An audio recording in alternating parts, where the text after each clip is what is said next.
रात गहरी थी और चौकीदार अकेला डर के बीच पहरा दे रहा था। खेतों में कोई छाया हिली, जैसे कोई प्राणी जाग रहा हो।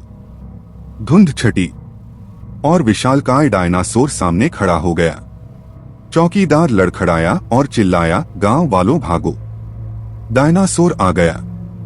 गांव वाले कांपते हुए दरवाजों से बाहर झांकने लगे। अचानक जानवर दहाड़ा और पूरी तेजी से चौकीदार के पीछे दौड़ा। चौकीदार जान बचाकर भागा, मगर जानवर उसकी सांसों पर था।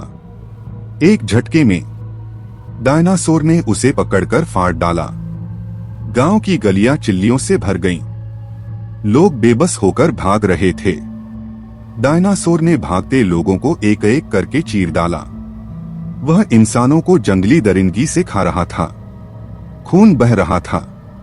बचे हुए लोग दीवारों के पीछे कांप रहे थे, सांसें रोककर। डायनासोर चौक में खड़ा, पूरा गांव उसके सामने झुका हुआ लग रहा था। दूर झाड़ियों में छुपे लोग डर से हिल भी नहीं पा रहे थे। चौकीदार की लालटेन जमीन पर टिमटिमा रही थी, जैसे उसका आखिरी निशान। जानवर धीरे धीरे अगले शिकार की तरफ बढ़ने लगा।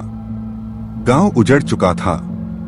डायनासोर हर तरफ तबाही फैला रहा था।